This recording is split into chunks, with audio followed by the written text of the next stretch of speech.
Sego, bonjour.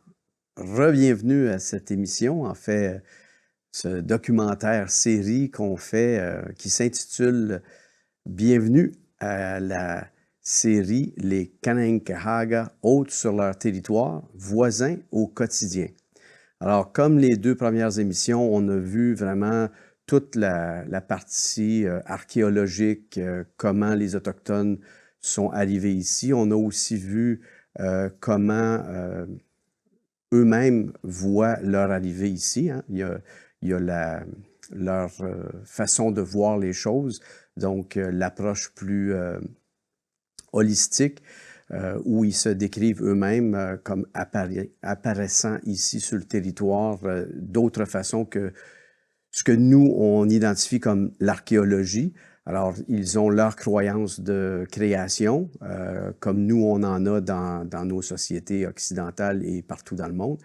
Donc, je vous ai présenté aussi l'aspect archéologique, donc des preuves historiques. Par la suite, on a passé à travers tout le développement qui s'est passé, les premiers contacts, bon, surtout les mauvaises histoires aussi. On a parlé des pensionnats. On a regardé aussi l'aspect de la pigmentation de la peau parce qu'on a touché un aspect veut pas. Quand on parle de différences culturelles, il faut nécessairement toucher au grand mot méchant, c'est-à-dire le racisme. Alors, en parlant de pigmentation de la peau, on commence déjà d'or et d'avant parler de la distinction que les gens font entre eux autres. Fait qu'on a parcouru beaucoup de chemins ensemble, si vous avez suivi les deux premières. Là, aujourd'hui, on va parler plus de ce qui s'est passé là, après contact. Donc, à partir du moment où les grands bateaux à voile s'accostent sur les berges de ce qu'on appelle aujourd'hui l'Amérique, mais que les Autochtones, eux, appellent la Tortue, l'île de la Tortue. Donc, à partir du moment où il y a ce contact-là, jusqu'à aujourd'hui, bon, il n'y aura pas dans les détails, là, mais on va regarder ça ensemble. Donc, cette semaine, on va parler de l'occupation du territoire, comment ils ont occupé le territoire, l'histoire post-contact, donc à partir du moment où il y a un contact, de la diplomatie aussi de nos voisins Kanien'kehá:ka, les Mohawks de Kahnawake, mais aussi les Iroquoiens, ceux qui appartiennent à la Confédération des Six Nations. On va regarder ça. Et on va parler, en terminant cette émission aussi, du Sault-Saint-Louis, qui est un territoire, je vais vous montrer la carte tout au long de l'émission. C'est le territoire qui appartient aux Mohawks de Kahnawake. Donc, comme on a parlé déjà, je vous remontre une carte que vous avez sûrement vue si vous avez suivi les premières émissions. C'est la carte qui démontre les migrations humaines selon l'archéologie. Je répète, je fais une petite parenthèse, là. Pour nous, l'archéologie, c'est le symbole de tout. Hein? On explique tout avec la science. Les Autochtones prennent la science, ils prennent ce qui est important de la science, mais il y a aussi leur vision des choses. Ils ne sont pas toujours d'accord avec l'interprétation qu'on fait, nous, de l'archéologie. Alors, je veux faire cette bémol-là parce que ce que moi je le dis à partir de l'information archéologique. Ça ne veut pas nécessairement dire que les Autochtones considèrent que c'est correct ou juste. Alors, je veux faire la bémol parce qu'il faut laisser de l'espace à la critique. Donc, les théories de migration et l'histoire d'origine traditionnelle, c'est deux choses qui, des fois, se confrontent. Hein? Puis, nous aussi, dans notre façon d'approcher l'archéologie, vous allez le voir dans quelques secondes, je vais vous en parler, on donne la raison, en fait, nos historiens, nos archéologues ont donné raison aux gens d'aujourd'hui, aux contemporains, d'être critiques. Je vais en parler tantôt. Donc, l'Égypte, comme exemple, parce que vous voyez la carte, là, on a bougé pas mal sur le territoire, on a fait un petit peu de navigation, mais pas beaucoup. Par contre, il y a des théories, une, entre autres, que des gens d'Égypte seraient partis à l'époque des pharaons et auraient pu traverser l'Atlantique. C'est plausible. étant donné qu'en 1969, il y a une première tentative, puis en 1970, une deuxième tentative. La première tentative allait échouer, la deuxième, ça a été une réussite. Les gens de National Geographic ont trouvé des archéologues, des spécialistes qui ont refait des bateaux d'époque égyptienne avec les mêmes outils. Ils n'ont pas pris d'outils modernes avec des mécanismes ou des objets pour transporter les vivres, que ce soit l'eau, les légumes, la nourriture. Et ils ont fait la traversée avec un bateau fait pareil comme les Égyptiens les auraient fait à l'époque de la première dynastie égyptienne. Donc, ça a été réussi, donc c'est plausible qu'il ait pu avoir une traversée. Alors, l'expédition s'appelait Ra, R-A. Donc, en égyptien, ça veut dire le soleil, mais ça symbolise un paquet d'autres choses, mais c'est un autre sujet. Il y a aussi des chercheurs qui ont trouvé des traces de tabac et de cocaïne dans des momies. Alors, là, il y a un grand débat qui s'est ouvert une fois qu'ils ont découvert ça, parce que, bon, ou bien c'est vrai qu'ils l'ont trouvé, ça veut donc dire qu'à l'époque, la cocaïne s'est trouvée seulement en Amérique du Sud, et seulement longtemps après l'arrivée de Christophe Colomb. Et pas lui qui l'a découvert. Ça existait ici avant qu'il arrive, mais c'est longtemps après son arrivée que cette drogue-là a trouvé son chemin en Europe. Et le tabac, c'est la même chose. Le tabac qui venait des terres américaines, pas des États-Unis, mais de l'Amérique, qui ont été en Europe. Il y a des gens qui contestent, des scientifiques qui contestent que ce soit une théorie du voyagement précolonial, parce qu'ils disent, ben, ça se peut que cette drogue-là se retrouve là parce que quelqu'un était déjà contaminé. Un des chercheurs devait avoir un petit peu de fun la fin de semaine et qui est un fumeur. Fait que ça se peut que la momie ait été contaminée. Fait qu'on ne le sait pas. Encore une fois, ce n'est pas des preuves substantielles. Il y a toutes sortes de théories plausibles. Le Mali, par exemple, le pays du Mali, en 1324, c'était un empire gigantesque, plus riche que l'Europe a jamais été, toute l'Europe, toute la richesse de l'Europe confondue. Alors, vous imaginez, ça c'est une partie de l'histoire qu'on ne nous raconte pas parce que les personnes issues de l'Afrique, qui ne sont pas censées d'être supérieures aux gens de l'Europe. C'est en tout cas ce que nos ancêtres européens ont enseigné à toutes les générations. Donc, il y avait une possibilité avec toute la richesse qui existait et les connaissances. On parle de 1324, donc il y avait des connaissances à la disponibilité, à la disposition de l'empereur du Mali.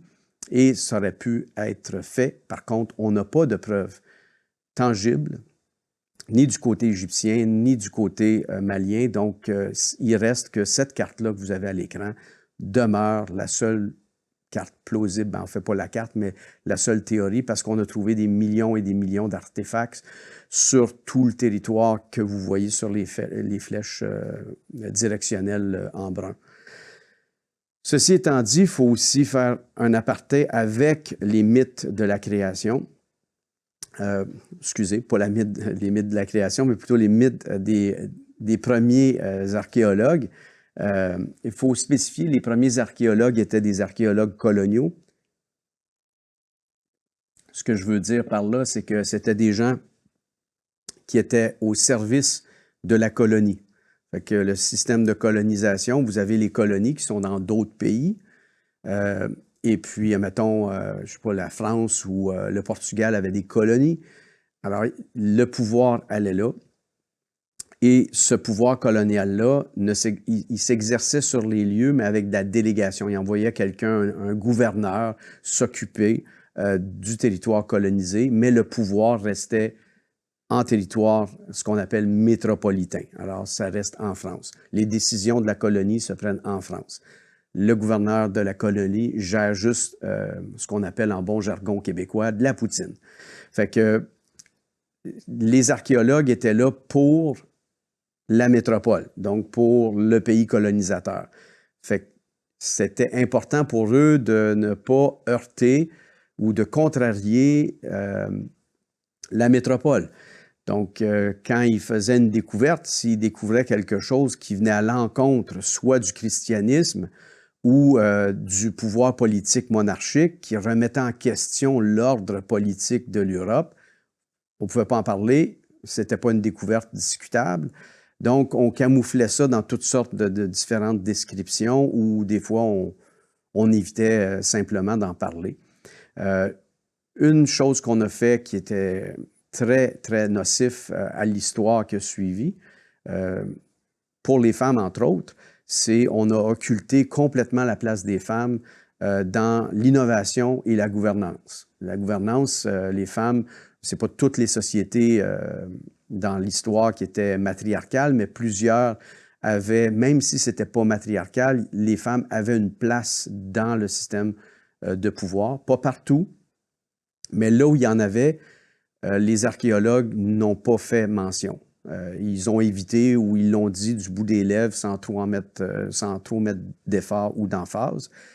L'autre élément, c'est que les femmes qui étaient source d'innovation, allez pas croire que c'est les hommes qui ont deviné comment faire des contenants avec des différentes feuilles ou de la poterie ou des décorations. C'est vraiment, on a réussi avec l'archéologie moderne et avec un œil scientifique moderne à déceler que, bon, les innovations, tous les outils qui aident à préparer à la nourriture, à l'agriculture aussi, des innovations agriculturelles sont liées aux femmes. Et ça, ce n'est que récemment. Alors, quand on arrive ici, puis bon, les premiers arrivent, leur interprétation, c'est une interprétation masculine, on peut appeler ça phallocratique, et ça l'a beaucoup teinté l'histoire. Ça l'a beaucoup teinté l'éducation qu'on a tous reçue. Alors, c'est important de tenir ça en compte. Quand on dit on sait des choses, il faut savoir si ces choses-là qu'on a apprises sont fondées sur quelque chose de solide. On est un peu là-dedans aujourd'hui. Donc, je pensais que c'était important de le mentionner. Les sources archéologiques ici en Amérique du Nord, surtout en Amérique du Nord-Est, le territoire qui nous concerne avec les 6 nations iroquoiennes, on a 2 sources d'informations, surtout la poterie, à cause des terres que nous avons, à cause de l'humidité, du climat, les ossements et beaucoup d'éléments qui sont faits en cuir ou en bois pourrissent et disparaissent. Fait qu'on n'a que des choses, des objets qui sont faits soit en métal ou en pierre qui restent.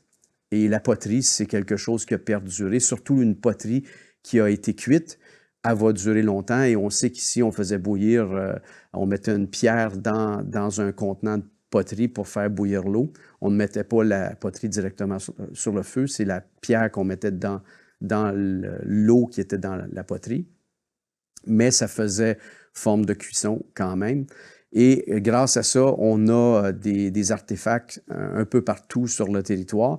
Et c'est les dessins qu'il y a sur les poteries qui nous disent un peu à quel groupe était associée telle poterie et ainsi de suite.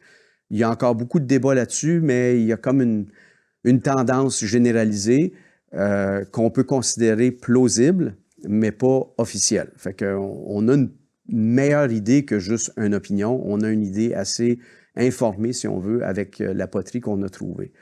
L'autre source de transmission, c'est la source, celle-ci nous vient directement des Autochtones. Alors, c'est la source verbale. Toutes les nations du monde ont leur histoire qui répète.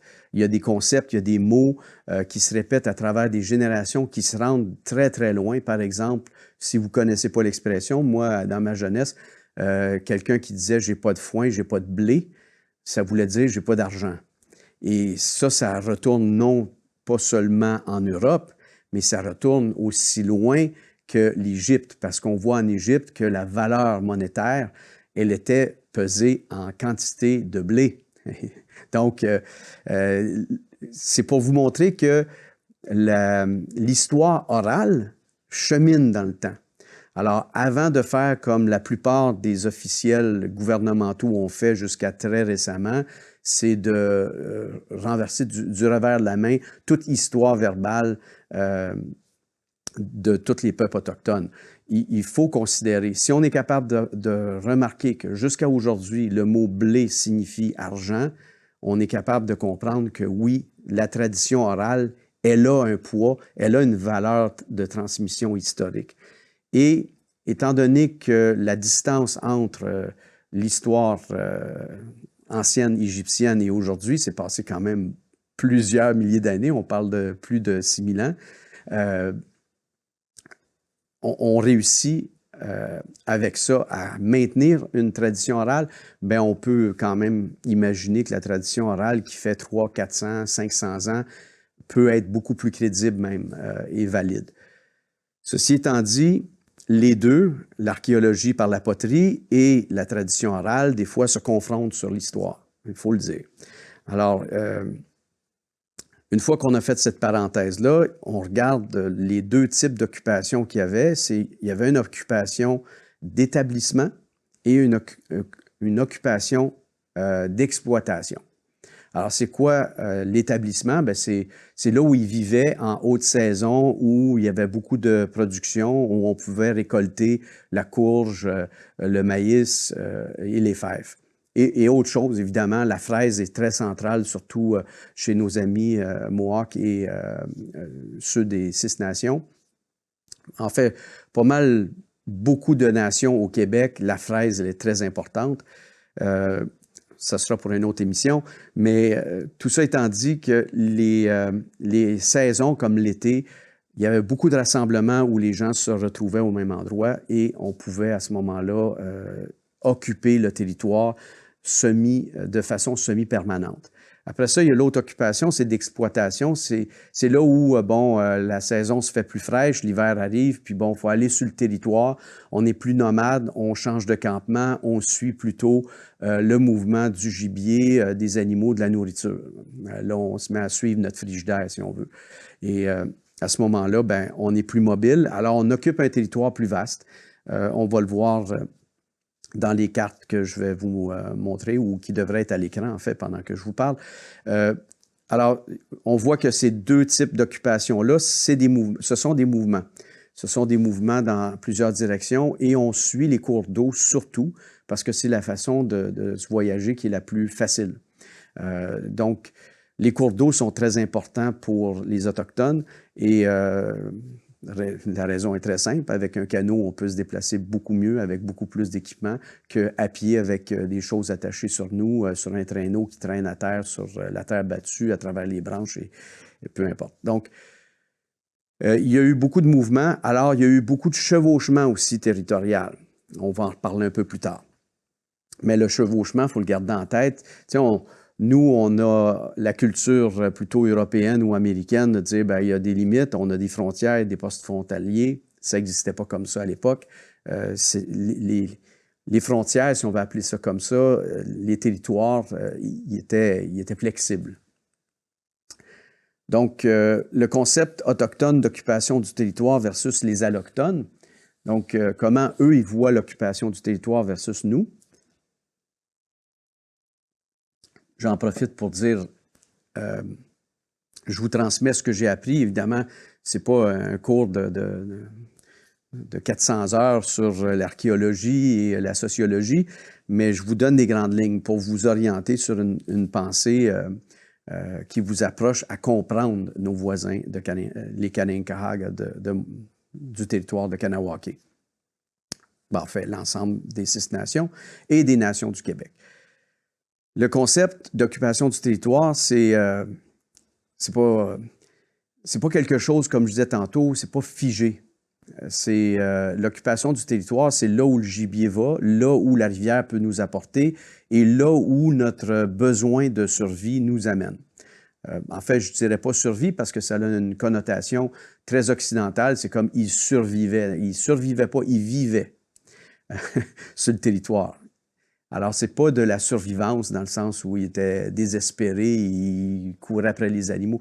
Non, c'était comme ça qu'ils vivaient. C'était un moyen de vie très normal, puis c'était pas quelque chose qui mettait les gens en péril. C'était tout à fait la chose à faire. Comme nous, c'est notre chose à faire que de se lever, prendre notre véhicule, aller à l'épicerie, chercher notre nourriture, revenir. Ben pour eux, ben quand l'hiver arrivait, ben on se déplaçait puis on suivait le gibier. Puis c'était pas dramatique, mais c'était une chose à faire.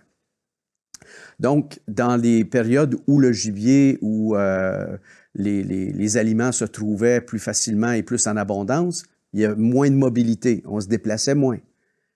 Les années où c'était plus difficile, soit à cause des changements climatiques, des températures variantes, des hausses. Vous savez, le changement climatique, c'est pas seulement nous, les êtres humains, qui le causons. Des fois, un volcan peut causer beaucoup de problèmes.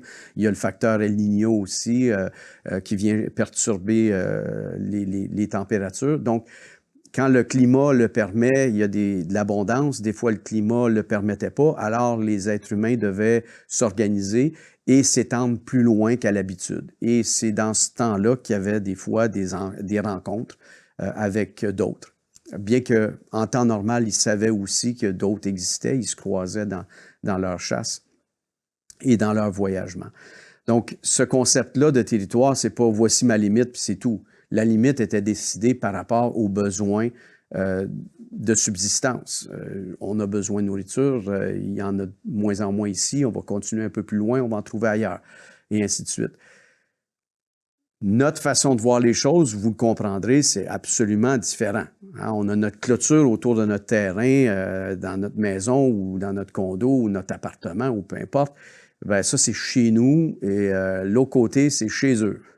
Il y a une limite très, très délimitée. On tolère les autres quand on est dans les milieux publics, mais vous allez voir quand, tout simplement, me donner un exemple, parce qu'on est facile à critiquer, mais des fois, quand on se regarde soi-même dans le miroir, on se dit, ouais, on n'est pas si super que ça des fois. Prenez par exemple le Black Friday ou des événements de grands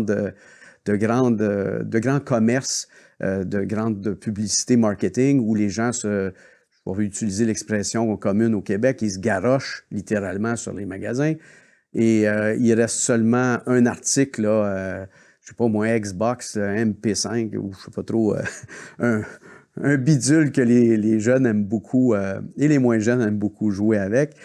Puis ben, les gens, ils sont prêts même à se battre pour l'obtenir. La télévision Grand Cri, c'est le dernier, il est à 50%, et on va se battre pour l'avoir. On est très territorial en tant que... C'est une caricature que je fais, là. Évidemment, on vit très bien ensemble, mais des fois, sur l'autoroute, on se coupe, puis on se klaxonne, puis on est très territorial. Il y a des limites partout, on a des lignes partout, on a des portes.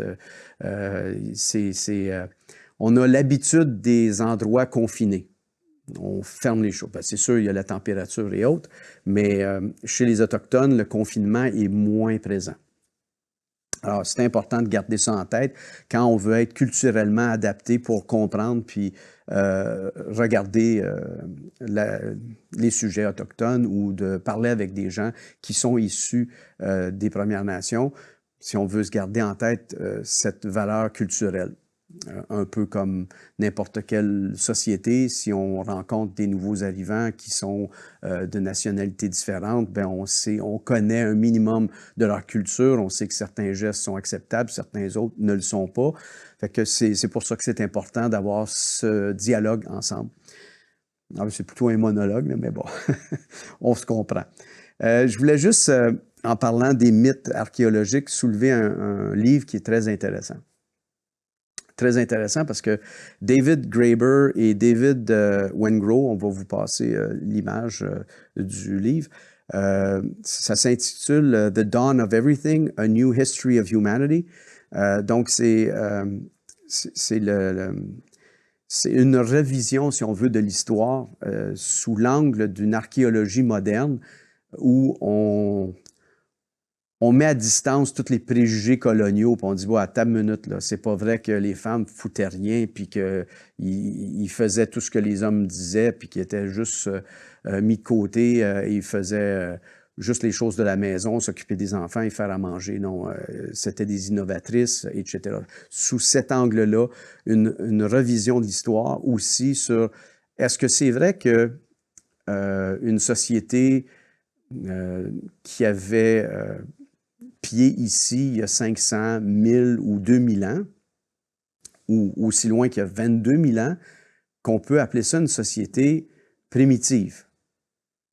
Qu'est-ce qui fait que nous, on est moins primitifs qu'eux? C'est un préjugé que de dire ça. Ils reviennent avec ces concepts-là et ils reviennent avec le concept de remettre en question notre façon de voir ceux qui sont venus avant nous, comme si nous étions la pointe pour faire un jeu de mots avec le sujet. Comme si, dans l'histoire, nous, les êtres humains d'aujourd'hui, les contemporains, on est la pointe de la flèche. Et que tout ce qui est en arrière, c'est du passé. C'est grâce à eux qu'on est là où on est, mais nous, on est meilleurs parce qu'on a la technologie, on est avancé par rapport à notre passé. Ça, c'est très chrétien, hein, à partir de la naissance de Jésus-Christ à aujourd'hui. C'est une ligne qu'on a tracée, puis on suit la ligne, puis on met des coches. À chaque année, il y a une coche. Ça, c'est une façon de voir l'histoire où on regarde derrière comme si c'était du haut de la montagne, on regardait le bas de la montagne. Mais c'est pas comme ça. Ces deux auteurs-là nous rappellent qu'il y a des sociétés à travers toute l'histoire qui étaient loin d'être primitives. Il y avait des conversations comme nous avons en disant, bon, ben, comment on va s'organiser pour construire des maisons, où on va s'installer, quel est le meilleur endroit pour s'installer pour les ressources, pour l'eau. Ces discours et ces échanges-là avaient lieu dans ces sociétés-là. Il y avait de l'éducation qui se faisait, c'est inévitable. Comment pouvez-vous, de génération en génération, faire des outils de chasse, d'agriculture, de poterie, de vêtements, sans qu'il y ait un échange d'informations? C'est de l'éducation, ça. C'est pas parce qu'il n'y avait pas un écran cathodique, un ordinateur, des livres, des bibliothèques qu'il n'y avait pas l'histoire. D'ailleurs, il y a presque 5000 ans, on écrivait déjà. Alors, on peut pas, vous savez, on peut pas critiquer, on peut pas regarder dans le passé comme s'il y avait un aspect d'infériorité. C'est un élément très important de regarder parce que c'est comme ça qu'on nous a éduqués, c'est notre conditionnement colonial, c'est de regarder tous ceux qui semblent être des gens qui sont plus proches de comment vivaient nos ancêtres, parce que nos ancêtres européens, pour ceux qui sont européens, ils vivaient aussi comme c'était des Autochtones d'Europe. Ils faisaient de la chasse et de la pêche. Sauf que nous, on regarde ce passé-là comme c'était pas bien. Nous, on a surpassé ça, on est meilleur que ça. Non, ce sont nos ancêtres, puis on est meilleur seulement parce qu'on repose sur leurs épaules à eux. Alors, on gagne du respect. Et là, on a une vision importante. Il faut avoir cette vision-là de l'autre, se mettre à la place de l'autre. Pour comprendre les réalités autochtones, il faut avoir une expérience. On ne peut pas relater à l'expérience autochtone si on est allochtone, si on n'est pas autochtone. Donc, comment on fait? Eh bien, c'est comme quelqu'un qui, par exemple, un enfant qui ne s'est jamais brûlé, qui parle à un autre enfant qui vient de se faire brûler. Hein, il a mis le doigt sur le poêle, puis il dit « Ah, ça fait mal, ça fait mal ». L'enfant qui ne s'est jamais brûlé va dire « Je peux imaginer que ça fait mal », mais il ne peut jamais imaginer la douleur réelle puisque ce n'est pas lui ou elle qui l'a vécu. C'est la même chose pour l'expérience de toutes les nations. On peut comprendre, on peut imaginer, mais on n'a pas vécu cette souffrance-là, à moins de l'avoir vécue soi-même. On peut comprendre, mais on ne peut pas comprendre réellement, avec beaucoup d'empathie.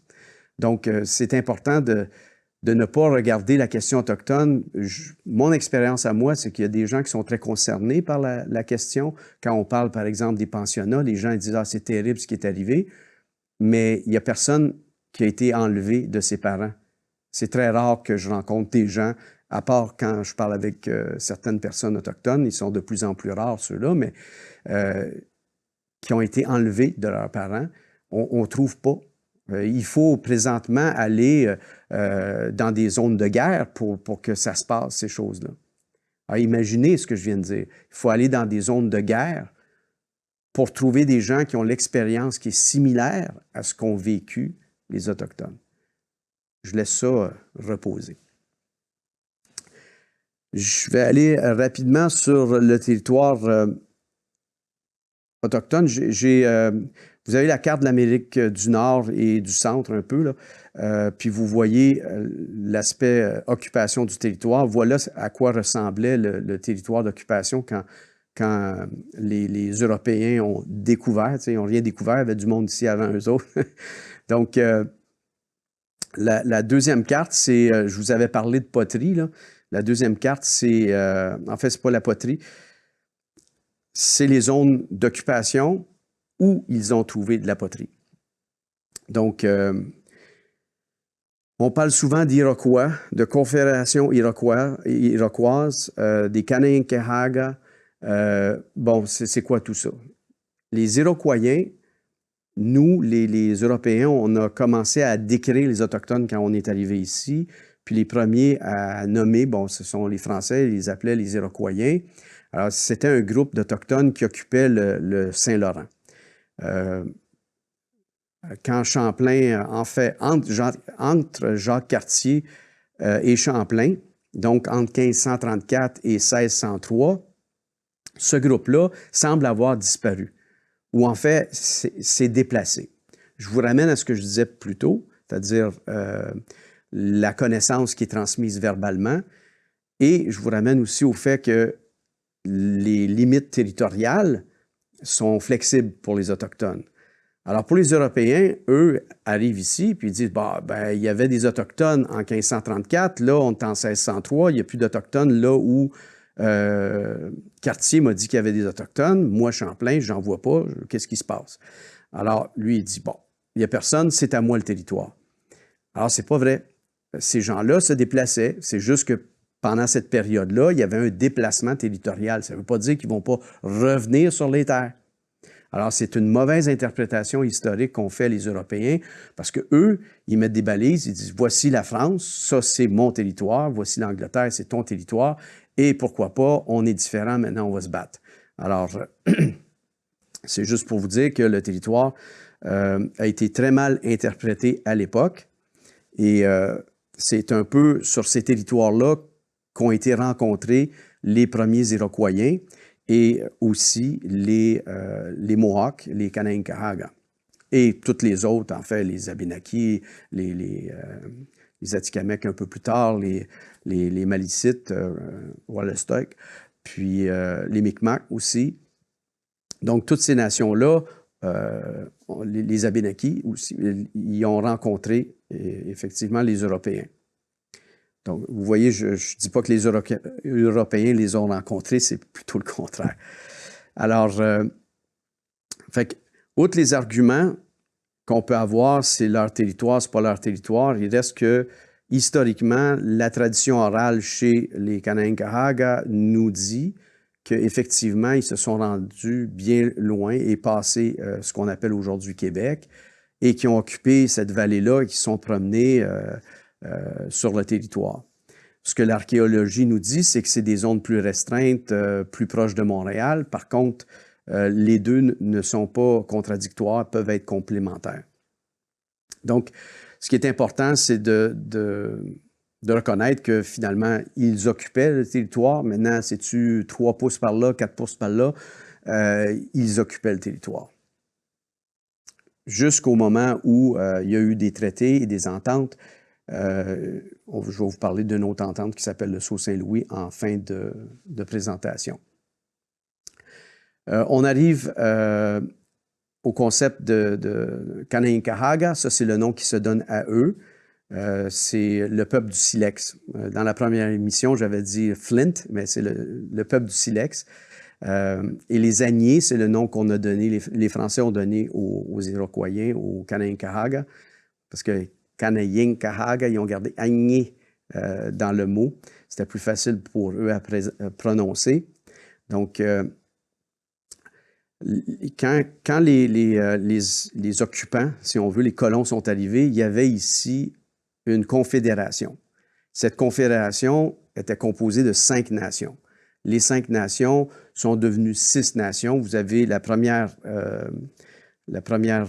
diapositive vous montre tous les cours d'eau principaux qui donnaient accès au territoire aux Mohawks, Onondaga, les Oneida, les Cayuga, les Seneca. Et par la suite, la deuxième carte, on voit l'inclusion des Tuscarora qui sont venus de beaucoup plus au sud de ce qu'on appelle aujourd'hui les États-Unis, qui ont été expulsés de leur terre par violence, fait qu'ils sont venus se réfugier. C'était des gens qui avaient une culture commune avec la Confédération iroquoienne.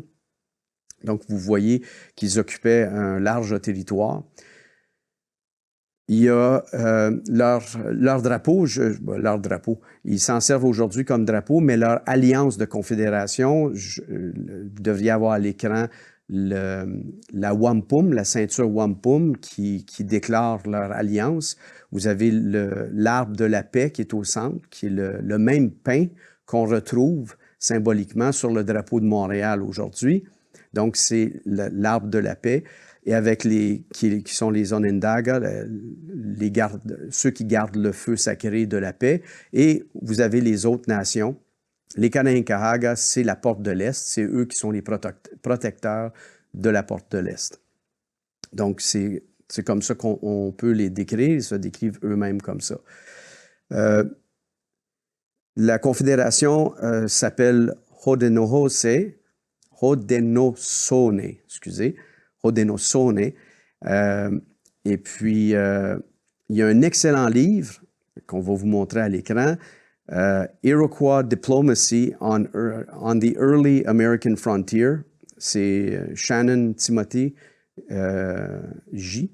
qui l'a écrit. C'est vraiment intéressant comme concept. C'est là où on voit comment les Iroquois, en fait les 6 nations, ont influencé par leur diplomatie beaucoup de la politique qu'on connaît aujourd'hui. Je vous donne juste quelques exemples. Quand Benjamin Franklin et ses acolytes ont écrit la Constitution américaine, ils avaient au 2e étage les chefs de la Confédération des 6 nations à qui ils se référaient pour résoudre des problèmes dans la création de leur propre pays. Alors, la création des États-Unis était faite par l'inspiration de la Confédération des 6 nations. À un tel point qu'il y a des citations de Benjamin Franklin où il dit « Comment est-ce possible qu'une bande de sauvages puisse avoir une confédération alors que nous, des civilisés, sommes incapables de nous entendre sur les premiers mots d'une confédération? » Alors, ça vous en dit long sur la force gouvernementale qu'avait et la capacité gouvernementale et l'influence politique qu'avait cette confédération iroquoienne-là à l'époque. Un autre petit exemple rapidement, quand vous prenez $1 américain, vous voyez qu'il y a un aigle avec 13 flèches dans ses pinces, là. Les 13 flèches représentant les 13 colonies. Donc, trop fort casse pas, hein? L'union fait la force, c'est ça que ça veut dire. À 13 flèches, on ne peut pas les casser, une seule, on peut. Bien, c'est une image qui a été volée carrément parce que le symbole des 5 nations qui sont devenues les 6 nations iroquoiennes, Haudenosaunee, c'était un aigle avec 5 et par la suite 6 flèches dans ses pinces. Alors, c'est 2 exemples pour vous dire que on croit avoir inventé beaucoup de choses, mais en réalité, très peu. Alors, voici, on saute, pour faire un jeu de mots, on saute au Sault Saint-Louis. Vous avez la carte du territoire actuellement revendiqué et aussi le territoire qui est non seulement revendiqué, mais qui est réellement, sur papier, reconnu comme étant le territoire des Kanien'kehá:ka de Kahnawake. Il me reste quelques minutes, fait que je vais vous défiler un peu l'historique. Donc, l'origine, c'est la mission des Jésuites qui étaient fondateurs de la communauté en 1667 jusqu'en 1680. Ils ont fait la fondation de la mission iroquoise du Sault. Ils appelaient ça comme ça. Et c'était à la prairie. Ils ont accueilli les Iroquois, principalement les Mohawks, qui avaient été convertis au catholicisme, mais il y en avait qui ne l'étaient pas. Mais bon, il y a un bon groupe d'entre eux qui sont venus s'établir à ce moment-là. En 1680, une deuxième étape, c'est la concession seigneuriale du Sault Saint-Louis. Alors, le 29 mai 1680, le roi Louis, il y en a eu une couple des Louis, alors Louis XIV concède la seigneurie du Haut-Saint-Louis aux Jésuites avec la disposition spéciale, OK, pour les Iroquois du Sceau. Alors, le roi dit, c'est important, c'est pour les Iroquois du Sceau. Alors, ils incluent dans ce document-là l'interdiction spécifique d'y installer des colons français. C'est assez clair. Personne d'affaires là. Donc, une seconde concession se fait, Frontenac et Duchesneau, confirmée le 31 octobre 1680. Bien, cette seigneurie deviendra l'assise même du territoire historique de la communauté des Kanien'kehá:ka de Kahnawake. Fait que ça devient officiellement l'endroit. En 1718, Louis, vous voyez un autre Louis là, Louis XV, publie de nouvelles lettres patentes unifiant les concessions antérieures en une seule seigneurie. Le document, lui, précise ceci, que les déplacements de la communauté n'étaient que temporaires et ne constituaient pas un abandon du territoire. Fait que là, il y avait une petite compréhension du besoin de se repositionner parce que les terres avaient été surexploitées au niveau agricole, fait qu'ils devaient se déplacer. Fait que le roi a reconnu que c'est pas parce qu'ils sont déplacés à un autre endroit qu'ils ont perdu le droit de propriété, si on veut, sur le territoire, qui avait été cédé temporairement pour aller occuper ailleurs pour des raisons agricoles. Donc, par la suite, en 1725, la construction d'un phare du Sault-Saint-Louis, évidemment, il y avait des conflits avec les autres Européens, donc ils devaient protéger la mission du village Mohawk, qui appelait à l'époque. Donc, un phare a été fait en palissade de bois en 1725. Transformation en fortification s'est faite en 1745, fait que quelques années plus tard, le bois ne suffisait pas, ils ont décidé d'y aller en pierre. Donc, ils ont installé une garnison d'un corps de garde pour la poudrière et la résidence des officiers. Donc, c'est devenu un élément central de la présence française. Donc, le fait d'être allié avec les Kanien'kehá:ka, c'était un élément central de leur présence. Ça venait symboliser leur présence sur le territoire. Après ça, la gouvernance du territoire, il se modifie un peu. Il y a des contestations parce qu'il commence à y avoir des colons qui viennent s'installer sans la permission. Donc, en 1750, il y a des plaintes formelles contre les Jésuites qui permettent ça, parce que les Jésuites sont mis à faire de l'argent, à vendre des concessions à des non-autochtones sans la permission du roi. Donc, c'était des concessions illégales de terre.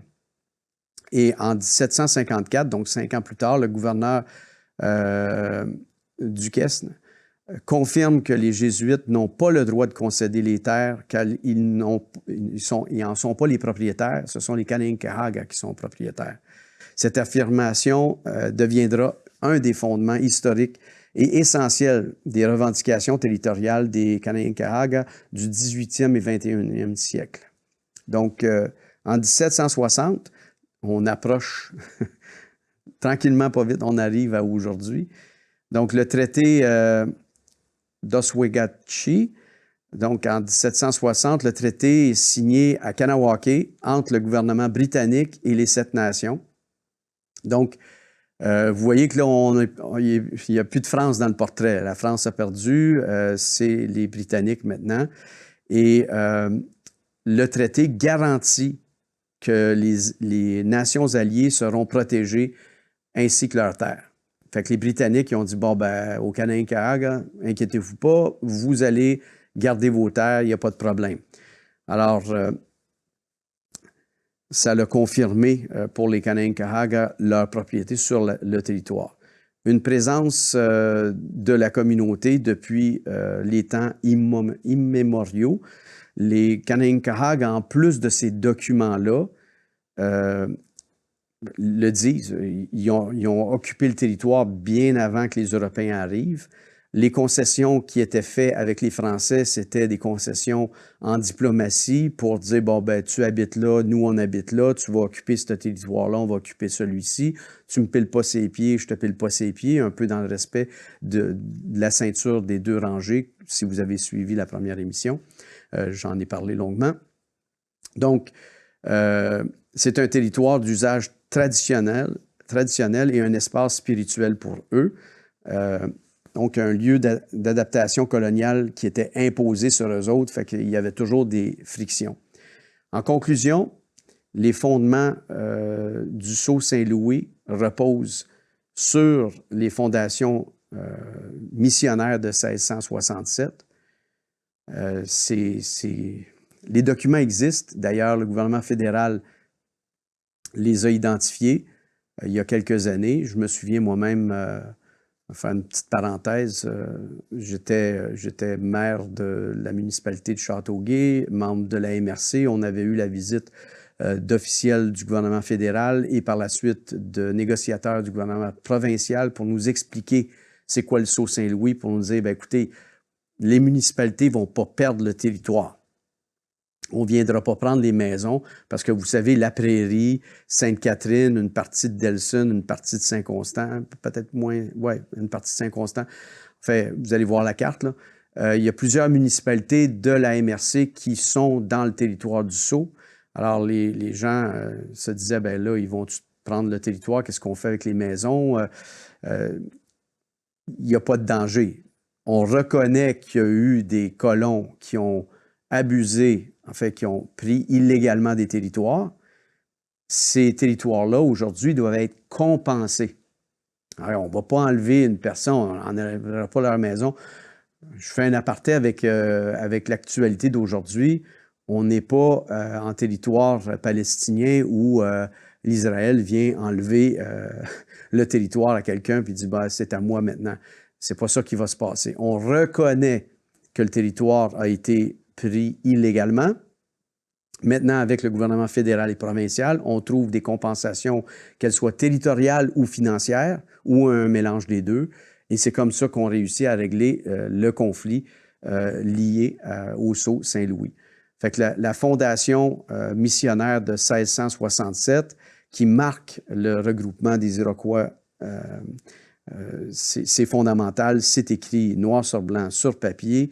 Les concessions royales de 1680 aussi, ça le confirme de façon claire et nette que le territoire est reconnu officiellement au Kanien'kehá:ka. Les fortifications 1725-1747 qui protégeaient la mission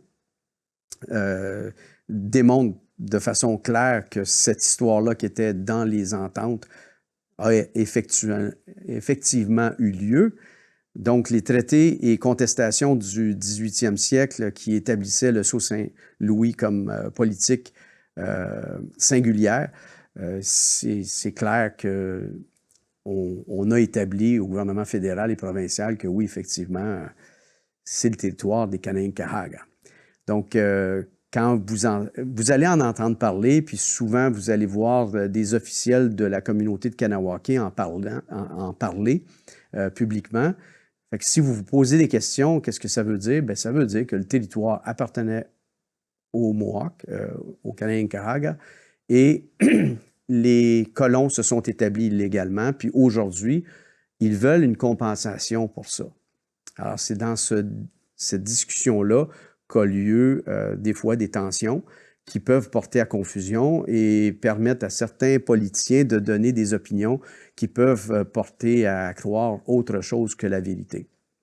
La vérité, c'est que les Mohawks veulent être compensés pour cette perte de territoire et ça ne veut pas dire que les gens qui vivent dans les municipalités concernées par cette carte-là, qui vont perdre leur maison, que ça va devenir un territoire Mohawk et qui vont être gérés par le conseil de Kahnawake, là. Donc, je voulais juste vous rassurer. Je pense que cette conversation-là, elle n'a jamais eu lieu. Moi, ça fait une trentaine d'années que je suis les questions autochtones de façon très, très proche. Je n'ai jamais vu, ni dans les nouvelles, ni dans des reportages, quelqu'un rapporter les faits comme ça. sauf peut-être en regardant des productions faites par les Kanien'kehá:ka eux-mêmes. Toutes les interprétations qui sont faites par des officiels non autochtones, ce sont toujours des représentations défensives, c'est-à-dire on doit protéger la sensibilité politique des citoyens. Vous et moi sommes citoyens du territoire. Vous et moi comprenons que ce sont des êtres humains qui ont été volés de leur terre. Vous et moi sommes des adultes et pouvons comprendre qu'il y a une compensation qui doit être faite.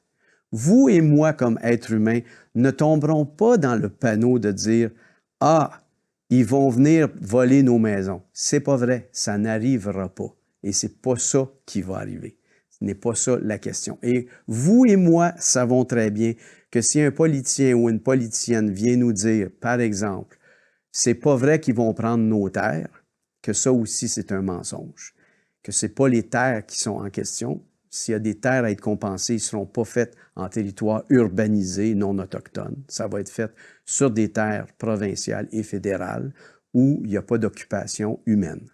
Alors, ce qui est important de retenir de tout ça, c'est que les Kanien'kehá:ka sont arrivés ici. Historiquement, on parle de 22 000 ans d'histoire d'occupation du territoire, des premiers qui ont traversé par l'Alaska. Si on se fie évidemment à l'archéologie, ils sont arrivés ici, sont établis, sont éparpillés partout sur le territoire et ils ont créé des cultures, des civilisations, de l'agriculture, de la technologie, des outils, des armes, de la diplomatie, des contrats. Ils ont créé des civilisations. Ils n'étaient pas, ils n'ont jamais été des sauvages. Alors, on n'a qu'à constater que ces gens-là ont réussi tout ce qu'ils avaient à accomplir. Ils ont été confrontés avec les colons européens qui avaient des armes certainement plus violentes avec les armes à feu, mais l'arme la plus dévastatrice demeure toujours la maladie. Des millions et des millions de personnes sont décédées au premier contact avec les Européens. Les Autochtones ont été détruits, la population a été détruite à coups de millions. On ne peut pas imaginer comment ça a été un désastre humain, le contact avec l'Europe. Ce qu'on dit rarement, c'est qu'au moment du premier contact entre l'Europe et les Amériques, le nombre de populations était équivalente sur les deux, dans les deux endroits. Que ce soit en Europe ou que ce soit partout en Amérique, il y avait le même nombre de populations au moment du contact. C'est pas comme s'il y avait quelques personnes ici, sur un territoire vaste, étendu, tout était à prendre et à voler. Non, il y avait des êtres humains partout, il y avait des ressources partout, il y avait des civilisations, des gouvernements qui fonctionnaient très bien, des gouvernements qui étaient tellement bien organisés, qui ont inspiré les gouvernements qu'on dit aujourd'hui modernes. On est un petit peu moins fiers d'eux avec ce qui se passe aujourd'hui aux États-Unis et dans le monde. Mais il reste que cette grande démocratie, cette grande expérience de démocratie mondiale, qui est celle des États-Unis, celle qui veut dire à tout le monde comment être démocratique, là, bien, elle a été inspirée d'une vraie démocratie, de la première démocratie, qui n'est pas celle de la Grèce, mais bien celle des Kanien'kehá:ka et de ceux des 5 et des 6 nations du territoire qu'on connaît aujourd'hui comme étant l'Amérique du Nord. Ça m'a fait énormément plaisir de vous parler de tous ces éléments-là depuis le début. Donc, on est à notre 3e émission. Je vous avise que les prochaines émissions seront en anglais parce que nos hôtes sur le territoire et nos voisins au quotidien, les Kanien'kehá:ka, ce sont majoritairement des anglophones. Ils auront amplement de temps et d'espace pour vous expliquer pourquoi ils parlent anglais par rapport aux Français, pas seulement au niveau des alliances militaires, parce qu'ils étaient alliés aussi avec les Français à une certaine époque, mais aussi à cause de l'obligation de se trouver du travail, puis le milieu où ils ont été obligés de travailler. Mais je vous laisse ça pour d'autres épisodes.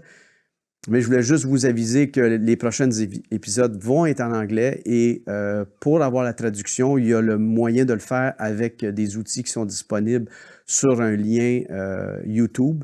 On aura probablement l'occasion de pouvoir vous le diffuser, vous donner la façon de procéder. On pourra peut-être vous la présenter lors de la prochaine émission en anglais ou une des prochaines émissions en anglais. Comme ça, vous allez pouvoir suivre l'émission traduite si vous en avez besoin. Sinon, si vous parlez l'anglais, ben, tant mieux parce que vous allez voir, ce sont des expériences qu'on va venir vivre ensemble, rencontrer des gens, que ce soit les aînés, des jeunes, des académiciens spécialisés en sciences politiques et en relations autochtones de Kahnawake. On va rencontrer des gens en tourisme, en économie. On va parler à des aînés. On va avoir un aîné spirituel qui va venir nous parler de culture, de spiritualité, d'humanité. On va avoir des épisodes incroyables. Alors, revenez-nous la semaine prochaine pour la prochaine émission. Ça va nous faire plaisir de vous parler et de continuer cette rencontre dans le petit salon avec nos voisins, les Kaninkahaga.